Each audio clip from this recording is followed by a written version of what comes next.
Welcome to Horrible Horror, everybody. This is the podcast where we watch the worst of the worst in horror movies. Movies so bad they're scary. Or the exception today's movies are actually really darn good. What's up today is my co-host Aaron, and joining us for a very special interview to talk about this one of these special movies all through the house is the writer-director himself, Todd. I'm getting it. It's Nunes, right? Nunes? It's Nunes. Nunes. Okay. All right.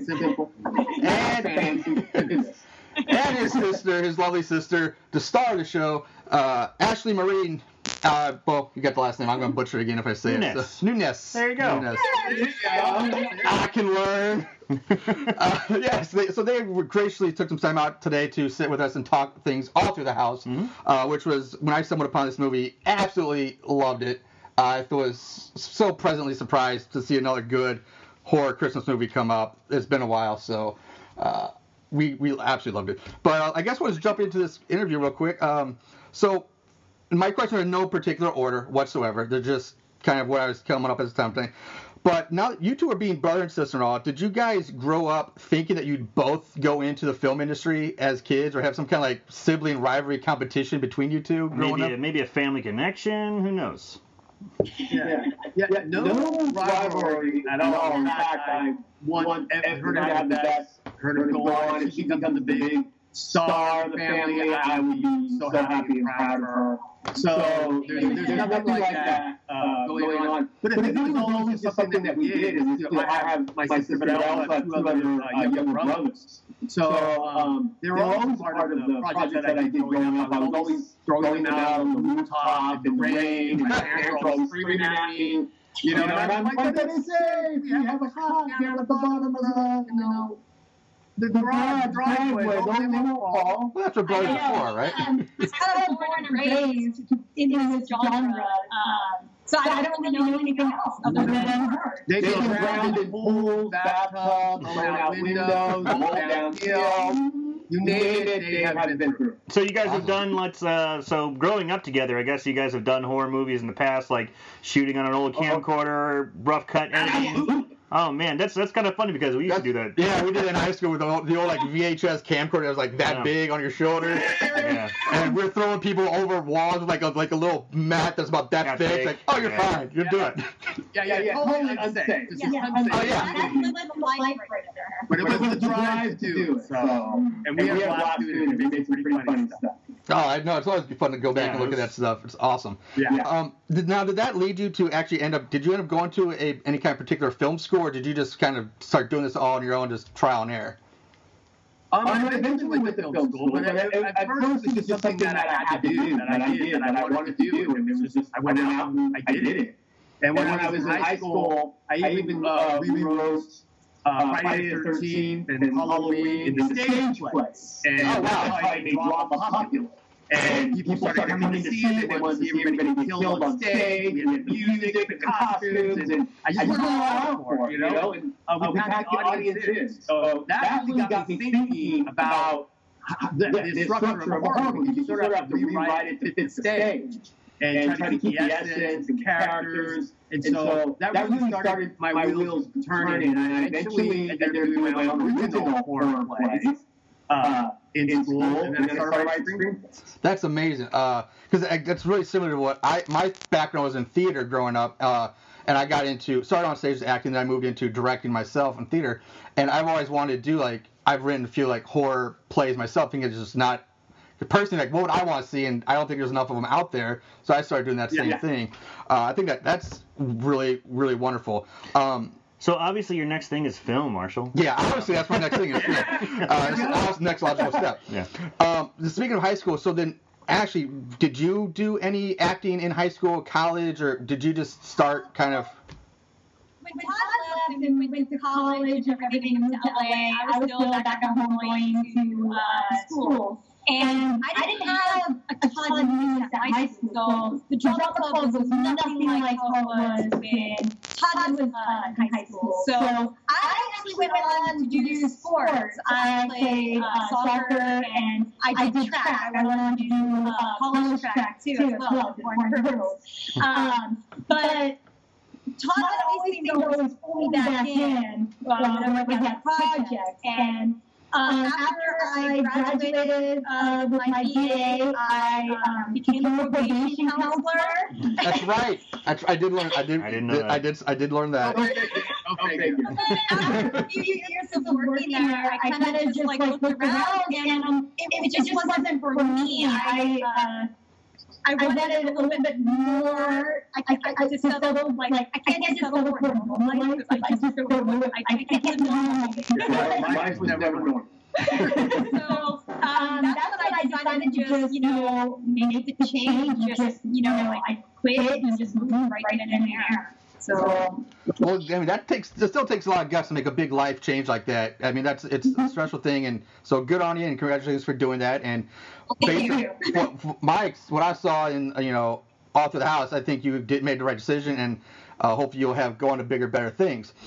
But now let's bring it back to the movie itself. That's why we're here. Yeah. One of the first questions we had, or we talked about, at least in our episode when we talked about this, was the mask itself. My friend Doug, we were kind of debating, like, where did that come from? Did you guys actually make it yourself, or was it a mask you found and you altered it, or what's the origin of the Santa mask? Because that is a creepy ass mask for a Santa character. Yes. I mean, something I noticed through this whole movie is just creepy ass Santas all over the place, and that thing just looks. How could that be a Santa mask? Well, it's funny because, back in the day when I was a kid, people would decorate their lawn. There weren't as much Christmas stuff as there is today, and people got creative, and somebody made a Santa, and they put it out in their front yard, and it was an old man's mask with a beard on, and it was creepy as shit. I mean, the thing was creepy looking. And so that was with me as a kid, they told you to take a picture with it. It was like, no. And then not only that, but there were pictures that I collected from like the 20s and 30s, the Santa masks they had, and that's what I originally was going to do, because those masks were creepy. You see the kids sitting there with that Santa in the 1930s? No, nothing nice or pretty about it. These guys look creepy. So I actually obtained one of those masks first. And we tried it out, and it just wasn't working. It just didn't have the feel. So I ended up having a bunch of different masks, different types, pieces together. People made them. We put on beards, on hats, we did a big photo shoot. And someone looked really silly. Yeah, it was very important. There's certain things you're making a movie with this low budget that you want to make sure pop, that stay with you. Like where you're going to put all your energy in. And some of the things you have to let sort of go. Not that I want to, but when you're working with budget restraints, you have to make choices. Mm-hmm. Right. And the mask simply, for me, had to be perfect. And I think that we got the right one after a lot of playing around with it. And Tommy came in and did a great job on it. So we got to give him props for that. Okay. I mean, you're right. The mask, it really is all about the mask inside. I mean, where would Jason or Michael Myers be without their iconic masks? Mm-hmm. And we all know, like, Halloween is historically and legendary being one of the most successful independent movies of all time. Low budget, but they made it work with a William Shatner mask, which most people know. So it's all about the mask. So I totally agree with you on that. And also, Leo Velasco, who plays our Santa, he's really into all like Michael Myers, Freddy, Jason, all of them. So he had like actually studied their movements and their actions, and so he was able to give Jamie like the own his own personality, her own personality, whatever you want. It's her. Spoilers. Okay, now we're talking about the Santas, and like we gotta ask you, Todd. Did you ever have or currently have any kind of Santa trauma yourself? Do you have a Santa phobia? I mean, that's something that messed up you to make him, lead you to make this movie. I think you're like forced to love Santa. Santa is everywhere. Santa's good. Santa. And I just remember a certain time when I was sitting on Santa's lap, I just had this chill run down my spine. This is so much fun. And though, but I love Santa, I really did, but I still thought there was something fucked up going on. So, like religion, it's like you just don't ask. just go with the flow. But because I couldn't ask those questions, those hard questions, there was something creepy about it, even though I did love. Okay. Maybe there'll be an Easter Bunny follow-up. I mean, Easter Bunnies are scary as hell, too, I think. There you go. Easter Bunnies are scary. Yeah. There's been some that I've tried. I don't know. It's a harder holiday. It's a tough one. It is a tough one. I agree. Yeah. It's being afraid of somebody that a man comes into your house watching you while you sleep. Yeah. Making sure that you're not nice and, like, what? Doesn't he have something else better There's something better to do this time. No, but I gotta appreciate it, honestly. I mean, there hasn't been a long time. It's been a while since you've seen a good Christmas horror blend. Either they're completely campy or so ridiculous, or they're just dated and older. And this is one that kind of hit the money on the mark for the modern time. So, good on you. Thank you. Let's speaking of some of the more specific things in the movie. The very first kill is, like I said, in our episode, it was 2 of the 3 of our favorite kills for 2 of 3 Yeah, of if you haven't listened to our show before, at the end, we always break down our favorite kills, and the opening kill was a doozy.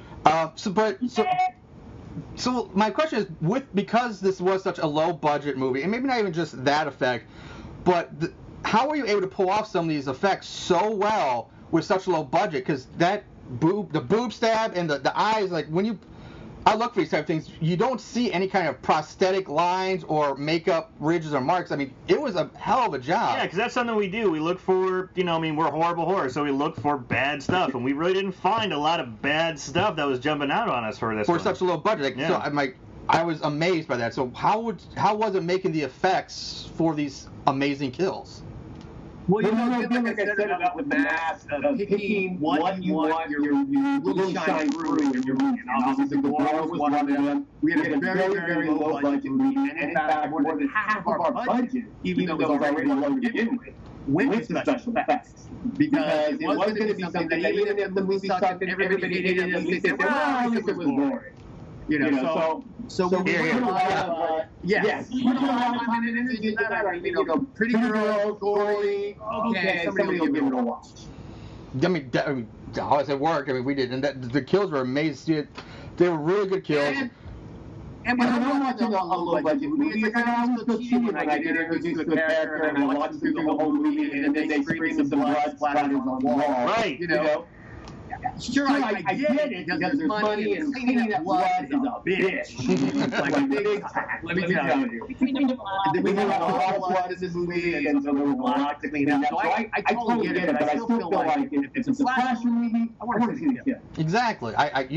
I'm right in the same mindset as you are. And it just came to mind when you were talking about cleaning at the blood, again, kind of being, you said yourself, it was kind of on a lower budget. I noticed a lot of the apartments or the homes, these look very lived in, very worn. These don't look very staged. Were these people that were actors' home, someone in the crew's home, or did you actually rent the locations, or I'm just kind of curious.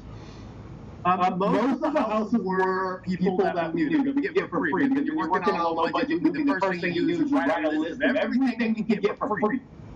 Right, and then you start developing your story around those, those objects and houses and whatnot. One house we did have to get, which was Mrs. Garrett's house. And we filmed that in Lake Arrowhead, even though we had to piece it together with other locations because the house didn't have everything that we needed. We couldn't get a house that had everything, basement, and the whole thing like that. We made a deal with somebody who was a vacation rented his house for vacations. And we promised that we would take good care of it. We got a really, really good deal. Never could have done that here in LA. Would never happen. But actually, well, I answer my question. So you've shot in Lake Arrowhead. Is that one of the locations? So was that your primary filming location? Was there somewhere else that you filmed? And also, how long was the whole filming process from once you started filming to wrapping? How long did it take? Well, we started filming before the script was even finished. We started filming because we wanted to get some of the Christmas atmosphere for free. We had the neighborhoods, filmed scenes, homes, people walking, to try to put that in again to help the budget. But the main portion of the movie, we had 6 days in Lake Arrowhead. And we had probably about a total of a little over a week. Wow. So we had to work really fast. Yeah, that's like lightning speed right there. That is. That's incredible. We had special effects took forever. We had all these fight scenes. We had action going on. I wanted characters to be moving around. It didn't want the whole stiffness. So when you really do those things, some of the things have to be sacrificed. But it takes time. We were up. One of our kill scenes, we saw the sun come up. And then we were cleaning the blood up. And then... Not a lot of sleeping. Not a lot of coffee. Yeah. Your budget was the mask, special effects, and coffee then, I guess. Yeah. That was your budget? Yes. Coffee and soda. I actually quit drinking soda altogether after this year. Just too much of it? You like overdone? I drank too much. I was looking at the sugar and I'm like, oh man, I got not good. Speaking of, okay, talk about this, the shooting of the movie. I guess for this, you can each have your different answers on this. Because being a director and the actor in it, what was your most favorite or most fun scene to shoot individually, and then what was also from your perspective the worst or the hardest one to get done in the film? I think it was the hardest. Well, it was really, I had a hard time shooting actually a lot of scenes, only because I was during the filming we were at Miss Garrett's house that really like Arrowhead. Actually, I had a really bad cold. And there's times where I was even in the scene, but I'm like here, I'm helping out, set and everything. And my throat would get tickle. And I like hold my breath because we're filming, and like this is to take, and I can't screw it up, so I'm like kind of like tiptoe running, out the side door and everything a lot of the time because I was just sick and my voice was a little hoarse. So filming those scenes, like the other ones actually kind of challenging just because of that. Yeah, we don't really film, something like maybe once or twice. We're trying to cover a whole scene. And cutaways, and there wasn't enough time to get like everything perfect. Again, it was sort of like give and take. It's like, now we got to move on from this, but we'll spend a little bit more time on this stuff. Don't worry. But one of the fun parts was doing the running scene, chasing where Santa like chasing Ashley. That was actually one of them. No, that's the one you're doing where you're. That's the one you're in the blue dress in the woods. That one, that scene. Okay. Did you have to slow down for him? I did. And Todd told me I needed to run a little bit more earlier. That's didn't look right. Because I was thinking, if you're a collegiate athlete, I think could just leave him in the dust, Yeah.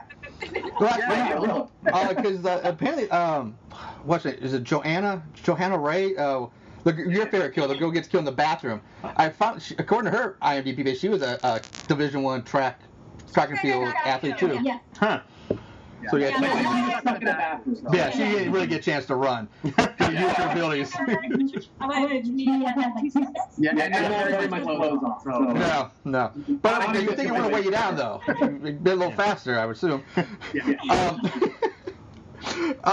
Some other question I had about the movie, not so much the making, but just some things we kind of saw in the movie that made us, had questions about.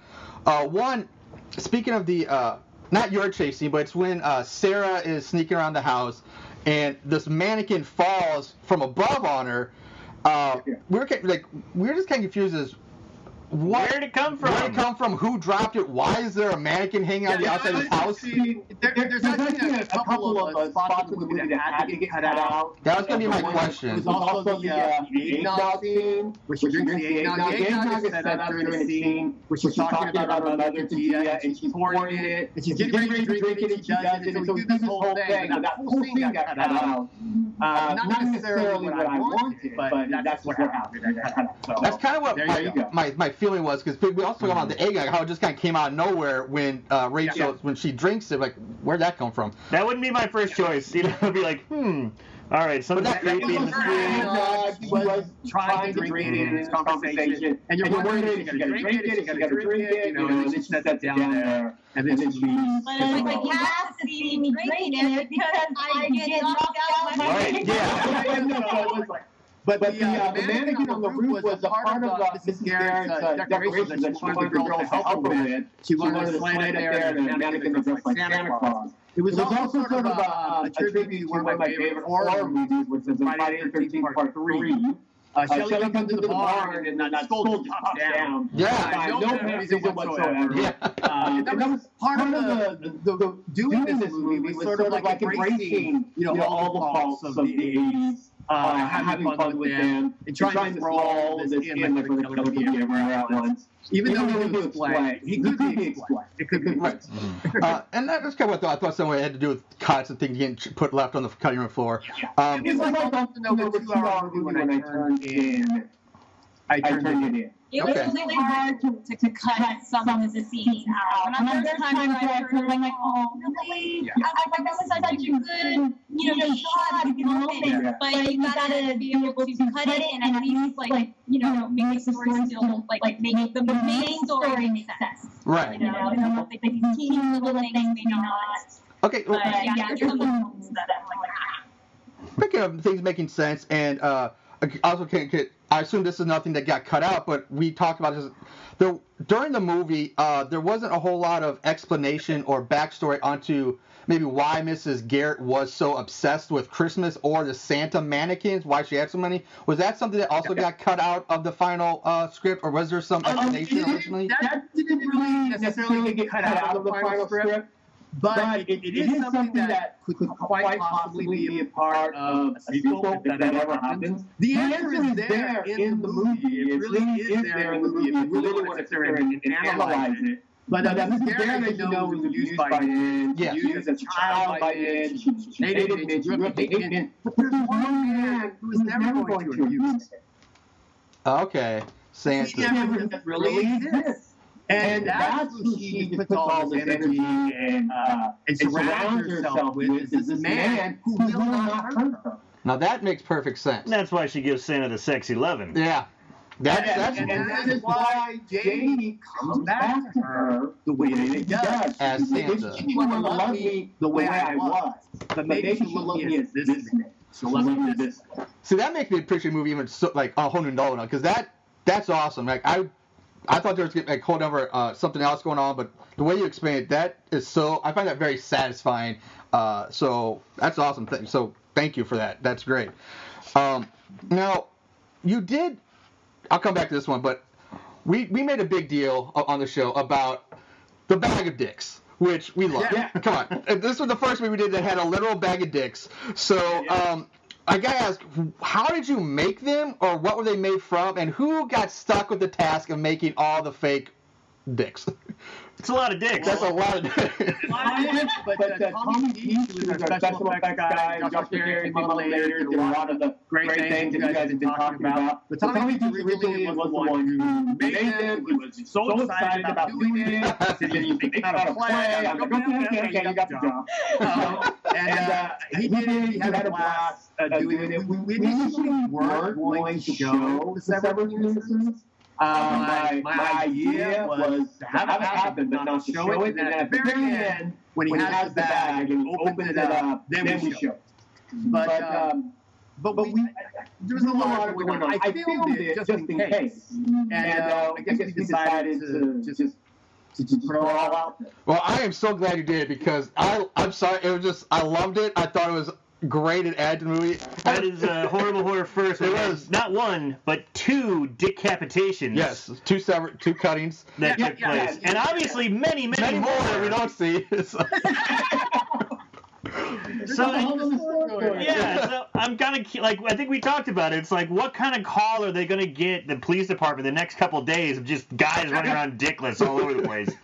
That's horrible. Yeah, so I'm glad you put it in the movie, because I loved it, and you even threw in the vibrator in there for a nice little fun effect. That's a nice touch too. I like that. I like when he kills the 2 ladies and he just goes, take that. Because I was kept waiting, like, the vibrator is actually the thing that makes me cringe whenever I show that I can't believe I did that. You know, I got my family and audience watching. I'm like, oh god, this is the vibrator. You know. So I think a bag of dicks would be worse than a vibrator.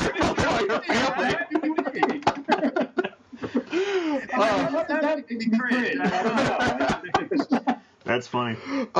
Now, you talked about this earlier, and Ashley was kind of mentioning this in our corresponding emails before we did this. Now, I don't know if you're able to tell us yet, but what is the secrecy or reason behind not releasing the budget information for the movie yet?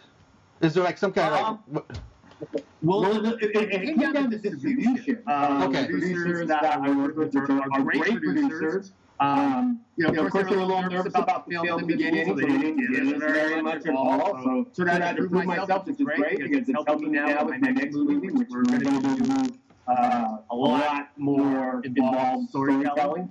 But they did not want that to come out. I can't release what it is just yet. I have asked, because I think it's possibly a story there that people might want to know about this. Because it's much smaller than you think, and a lot of people thought I was nuts for doing it, but I wanted to give it a shot. Yeah, sure. No, I totally, we respect that, all that. We just curious because we would do it. We play a game on our show where we try to guess the budget of the film, and it's kind of like a Price is Right type rules, and we give out stupid little prizes. And we were hoping we could try to get the budget out here, but fair enough. But I mean, when I find out, I'll let you know. No, that'd be awesome. But I think That's like your Price is Right before we reveal it. Yeah. But I like the whole Christmas time, because even with sequels, I mean, you can just do it every year, and it's festive, and people look forward to Christmas. People look forward to holidays. People can start looking forward to, a sequel used to be fun. This became like a fun franchise, another independent movie that became a franchise that was really good. Was the Hatchet series became really popular. Is Ashley's character gonna be? Is Ashley's character gonna be a killer now as well? Is Jamie gonna feel bad? Does Rachel become next Miss Garrett? Right. Yeah. So there's lots of different avenues you could do or explore. So I'd look forward to it. I'd be girl. Now you were just talking about your future movie doing, and I don't know, is this the one Death Ward 13 that you're talking about? Yeah. Okay. Yeah. I don't know a whole lot about, but what little I've seen or read about, I'm actually very excited about this movie. What more could you maybe tell us about it? What to expect? When are you looking at a release date, or what's going on? How is that coming? Well, things have been going a little bit slower. We're doing all this all through the house. But once Christmas is over with, we're letting it go out on its own. And January comes around, we're going to be getting down to business. We have some things the producers are working on. They've already got somebody interested. So I can't remember the name, but I'm really excited about it. And that it's a remake. Reimagine. Don't look into things. I would say more reimagine. Okay. So either way, based on what I've seen from All Through the House, I'm really excited to see your follow-up, and super excited about it, and I'll definitely be looking out for that. Now, that's Todd's part. So Ashley, do you have anything coming down the pipeline, or that we should be looking out for coming up?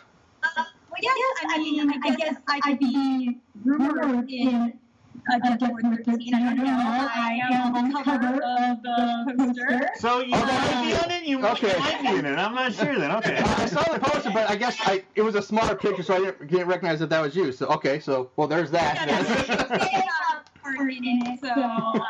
that would be something to look forward to. Todd is my number one director here. I would do anything to work with him. This is amazing. So I can work on another movie with him. That's awesome. I guess that's also guaranteed job. Safe security. Job security, right? As long as he's doing it, you got a job. So, come on, bro. We're in the next movie. Yeah. And then also, next year, I will be filming another horror film called Safe Place, which is directed by Liz Hunt, and I will be traveling to Florida for that one, so I'm really excited. That's cool. Now, is there a tentative, is that the 2017 release, or do you know when they're looking for a Safe Place? 2017 is what the director is shooting for, so that will be exciting. Cool. And then I have a couple of other scripts that I'm reading, so we'll see, auditioning, taking classes. Now, as Safe Place, I know Death Ward, from what maybe I'm wrong, but what I saw, that's actually scheduled for a theatrical release. Is that correct? This? Well, they're hoping to get a limited. A limited. Yeah, it's not going to be some. Okay. It's rough. All through the house. This one is. Well, I'm now even more excited. Yeah. Gonna keep me in suspense on that. I'm really excited for this. Now, here, All Through the House was based on a short you did called Here Comes Santa. Now, I was actually curious.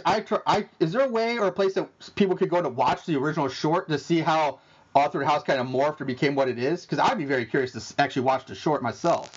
If there's a place to find it. It was online for a little while there, a while back when I did it, but then when All Through the House came around and started getting into that, it got pulled off. I didn't have any confusion. That makes sense. And it might possibly end up on a re-release, Blu-ray, movie. We'll see what happens. Right now, they've asked me to take it. Okay.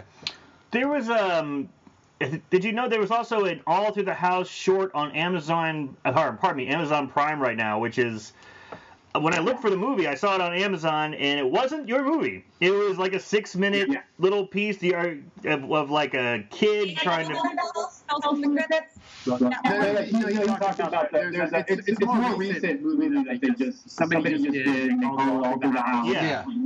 No, there was a Ashley's talking about a Tale from the Crypt like mini movie. Yeah, I've seen that one. That was long time ago. But Todd and I are on the same wavelength here, I believe. It's like a first-person shot of a little kid running around on Christmas, and then some bad things happen.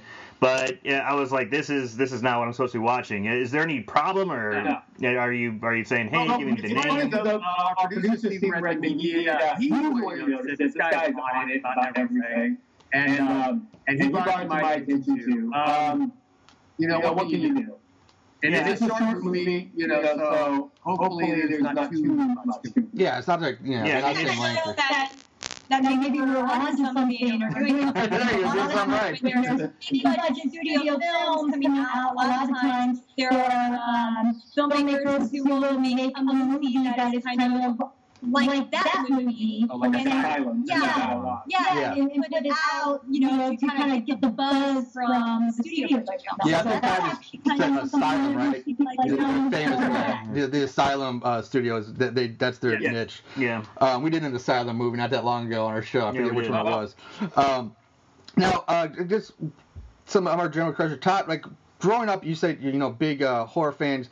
Who was like some of your biggest inspirations in the genre that led you to kind of become who you are today as a filmmaker? What were some inspiration, movie-wise or director-wise?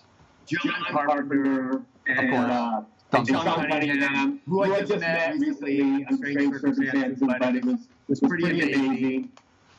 Those were two of my favorites. Wes Craven. I was all into that. Like there's no like some secret a director or producer within that arena during that time that I was not a fan and that I did not study. Like I know these movies by heart. Like I can recite. Awesome. I don't know if I'm going to be proud of that. No, wear it on your sleeve. Wear that on your sleeve. Be proud of it, and there's nothing wrong with that. Now, actually, I guess I found the research I did on you when I was looking this up. I found your bio information just absolutely fascinating. You're wearing the Wonder Woman hat and shirt. You have a Batman mug. So you already got a piece of my heart for that. You're into cosplay. And you did the Robot Combat League.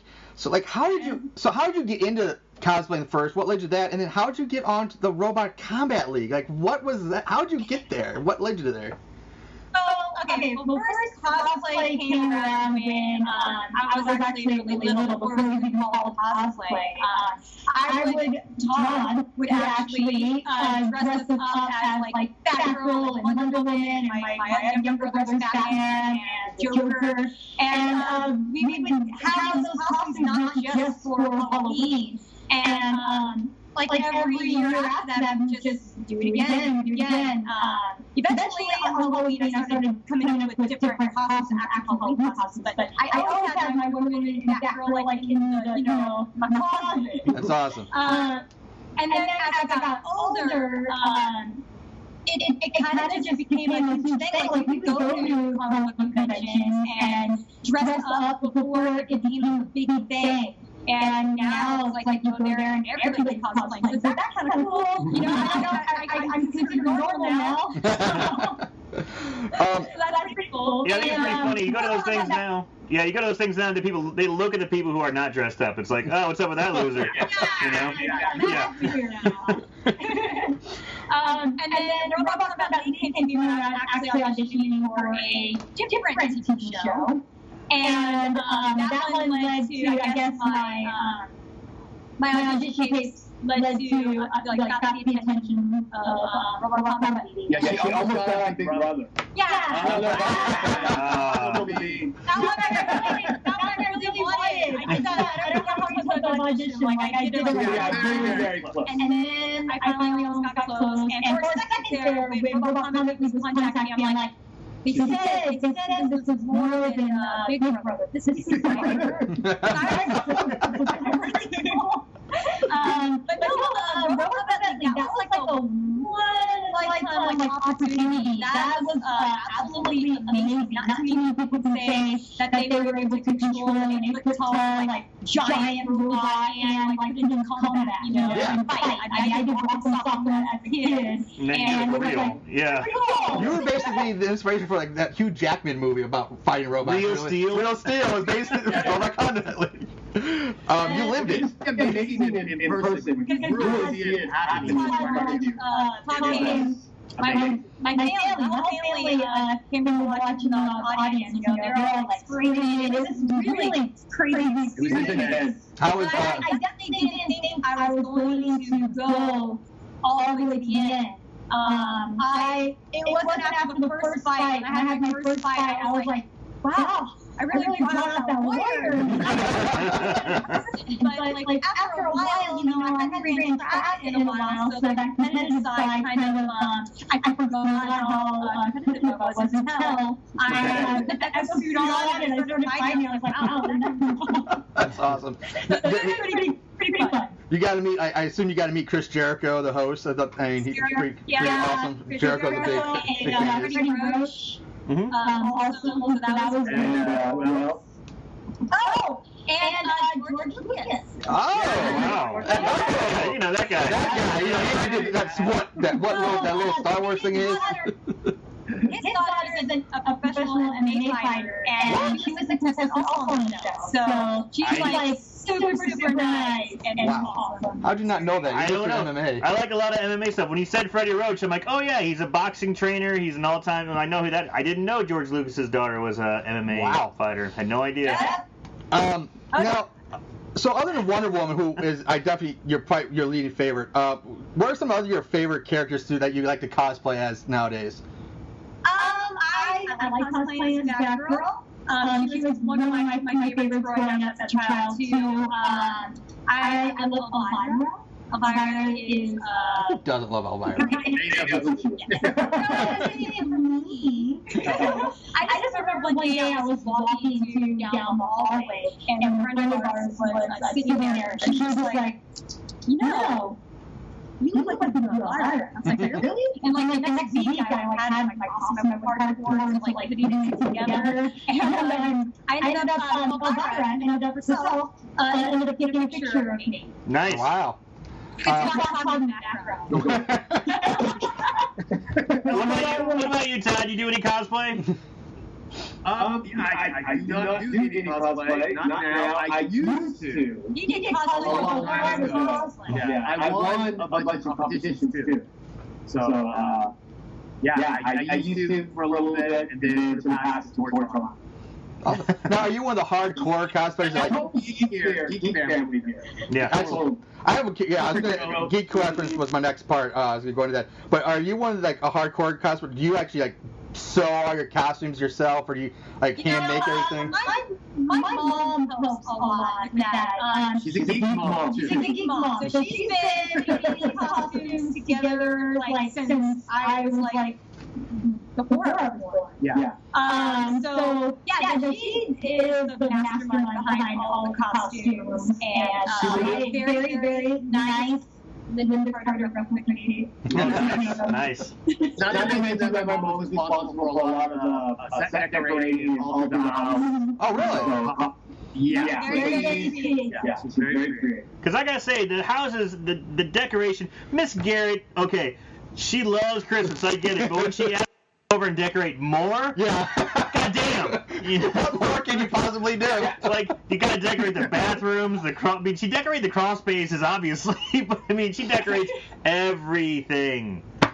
So yeah, that was I would say the set decorations were on point. I mean, you could tell there was a lot of work that went into. But even like the apartments, or like where the couples are killed, the people, like even there, like I even like those places being the way they were decorated, the way they were handled.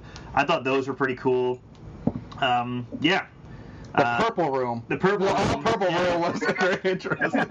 Yeah, the girl who was on the bed before she died. Yeah, she had purple bra and panties, purple wall, purple. I think purple sheets or something like that, or yeah, blue. I think I know what her favorite color was. Yeah, it's purple. But I still liked it. One thing before I move back to some other questions. I want to finish talking about your geek upbringing. Because that's a big part of my life as well. What other geeky, besides the cosplay and I guess the Combat League, what are kind of geeky things are you into? Did you ever do like, I don't know, D&D, or you're a big Star Wars fan, Star Trek, or what's your other geeky interest? Big Star Wars, big Star Trek fan. I wasn't never into Dungeons and Dragons, but like I said, I have two other brothers, and they are all into that. Video games. Yeah, there's a section, like one brother is like totally freaked out over Marvel. You know, I totally freaked out over DC. You know, then there's anime. So we sort of cover all the get together and we have a lot to talk about. So that's awesome. Yeah, I think it's kind of funny because it used to be, at least when I was growing up, it was a smaller genre, just like, oh, the guy's into geek stuff. Now it's so big. It's like you just can't cover all of it. No. Yeah. You didn't really scream when you were in high school that you read. No, I just think it was more closeted. You kept it in. Now you can shout around and it's totally acceptable, which is great. And especially for women nowadays to see women get into it and making it okay for other girls to get into it. Which pops in my mind. Actually, I have a question, advice from you. Actually, I have a new daughter now, and I'm trying to you being like, I'd love her to grow up, be kind of like you, like into the comics, into trying to get her into like Wonder Woman, Batgirl, try to get her into that geeky side to show that it's cool and it's okay.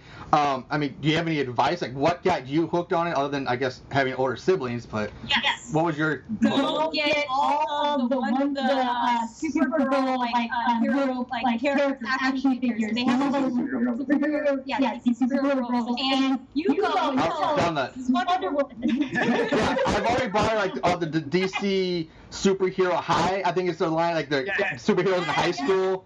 I bought her the books, the dolls. I got her clothing. I just want to try to. There's so much stuff that's out there now. Todd actually had ended up making all of that for me. So I made action figures for my brothers, the ones that they didn't exist, the characters that they wanted, dolls for her because they didn't have the. And now they do. They have like the little people. Yeah. They have like the DC like the little people, so you can get those. And like I have a son. His name is Justice. After Justice League. That's awesome. My name is Lee.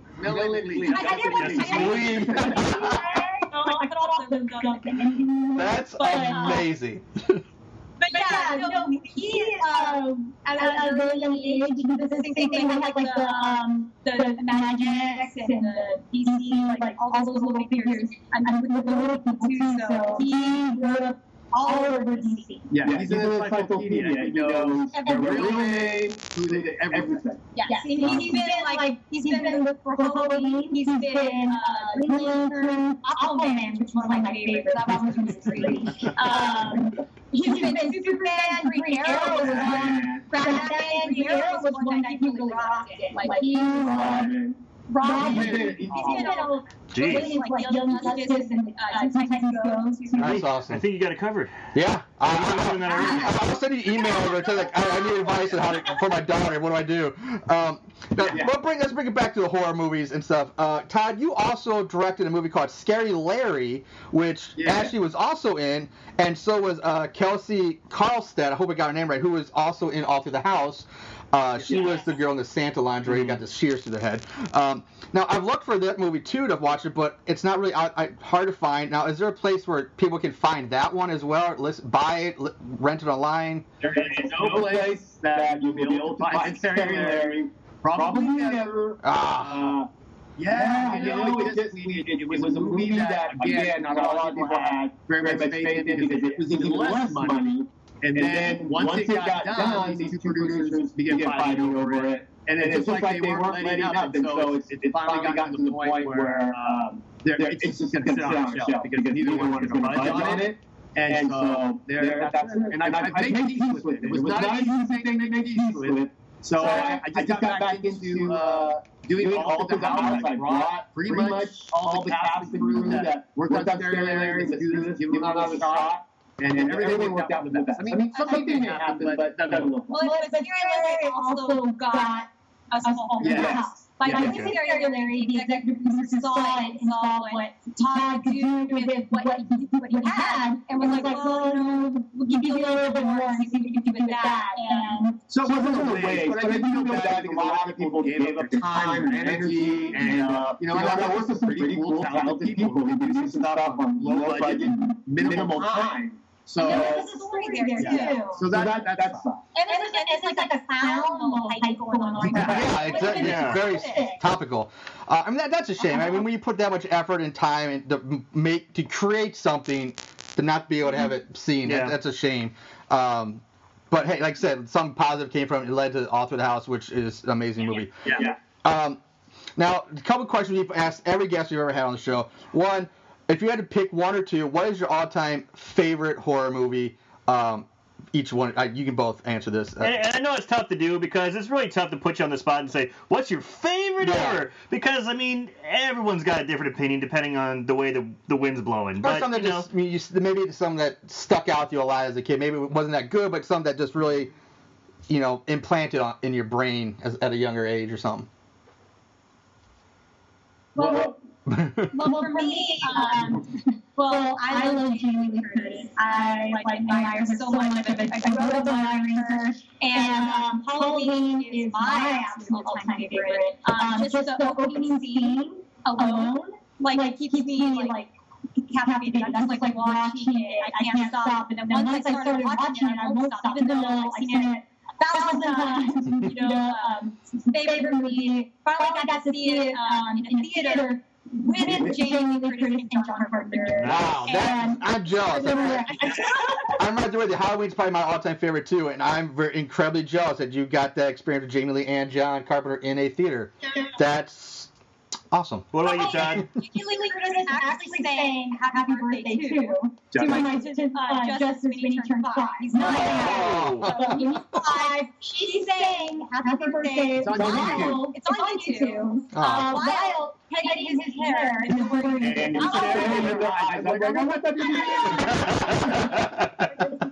She was doing a book signing, and so she had everybody in the line, including the security guards, all singing "Happy Birthday" Justice. Oh wow, that's pretty amazing. That's pretty awesome. And Jamie Lee's awesome. Yeah. She never pretend his name. What about you, Todd? Favorite horror movie or one that really sticks out for you? Well, obviously I had many favorite horror movies. I love them all passionately. But when Happy was the very first one I ever saw that changed my life, which was Halloween. As a kid, my favorite movie at that point was The Wizard of Oz. I didn't know anything about what existed, as far as the horror movies. When I saw that, it just blew me away. I was terrified. I wanted to be a part of it. And I just wanted more. I became a little obsessed. And then I had no other choice. You were just doomed from the get-go. So on the other side of that coin, now we're going to flip it over. On the other side of that coin, there's got to be a movie that's just so bad. You watch, you're like, oh my God, how could this be made? But you still has that special place in your heart. Your favorite, like, guilty pleasure bad horror movie. Guilty pleasure bad horror movie. Wow. That is a hard one. I don't know. I mean, there's... Wow. I know I have probably many of those as well, because like I said, I like a lot of movies, even some that are pretty bad, I find that I enjoy. I can't think of it. Like, for example, one that I just recently saw, for example, was Chopping Mall, which was made in the 80s. And, oh my God, it was so ridiculous, but it was so much fun. I don't think they were what they were going for, but it was so bad, it was great. I loved it. Spot another one for me. Another 80s bad one. Loved it. Ashley, do you have anything that comes to your mind? I mean, there's some that you definitely know that they're probably Shirley. Yeah. There you go. But I would say there's one that for me, I know that probably based off of the budget, probably played a big part in why it's so bad. But I don't know if you've heard of Pork Chop. Have you seen Pork Chop? No. Oh, you guys got I haven't seen Pork Chop, no. It has that. There's a lot of crazy things that happen. It has an amazing post too. Pork Chop. Written it down. I will add it to it. I love doing these interviews. Because there's such a huge genre of horror. It's like small indie or low budget horror that we just miss, and we could pick up new ones all the time. Yeah. Pork Chop is written down. We're gonna check that out. Now we're going to start right. We've taken enough of your time, and we thank you very much for being able to spend this time with us and join us. Now, for those of you our listeners who are interested in it, is there a place, an official website for All Through the House where people can maybe buy shirts, or buy I see the shirt. Yeah, you got to share or buy it on Blu-ray. Like, I bought it on Amazon. I bought a digital copy, but I would love to get this on Blu-ray, maybe with some special features when it comes out, if it comes out. Oh, well, there it is. All right. Yeah, the Blu-ray does have some special features. It's got commentary, not a lot, but it's the UK version. That's a fancy cover. Pretty cool. That is very nice. That's fancy. Yeah, you can actually go to our website at allthroughthehousemovie.com. And we right now we're doing some crazy giveaways on Facebook, T-shirts. There's a Jamie Nutcracker, Blu-ray DVDs. Yeah, you gotta check out the Nutcracker. I think I was on your Facebook page. You had a giveaway going on for the first day of Christmas. Fill in the blank. The slasher gave to me. I put my little 2 bits on that. I put in my mine was on the first day of Christmas. The slasher gave to me a hot girl in a dog cage. That was my. Very good. Good one. So. Yes, we have another one today, right? Yeah. And then we have 3 more after that. So that's a 5 days. And then we're going to have consolation prizes. So as long as you enter, you have a chance. More than one winner that we're going to pick. We're going to announce them on Christmas, and then we'll go from there. Awesome. Well, any Facebook or Twitter or Instagram that you want people to follow you at? Yeah, shameless plug. Shameless plug time. Shameless plug. That's got to be a part of the show, right? Right, always got to be a part of the show. You can find me on all pretty much all social media just by looking at Ashley Nunes on Instagram, Twitter, Facebook. Some other sites that don't really go on, like LinkedIn. But I do to my friends, connections, circle. Well, you find me on Facebook and Twitter, and you can find all the house on Facebook and Twitter as well. And we're all over the web. Yeah. And guess we're 13. Okay, yeah, we'll be putting this up on our YouTube page, on Facebook, our Instagram, so advertising on Twitter too. So now, when Death War comes out, maybe we can do this again in the future, and we'll talk some Death War. It'd be great. Yes, absolutely. So that's it, everybody. We're gonna let them go for now. Again, if you guys would like to hang on the line for just a second after we end the recording, and we'll say goodbyes. But for everybody else, I hope you guys enjoyed this little interview. And again, thank you very much for taking the time to. And Merry Christmas! Merry Christmas! Yeah.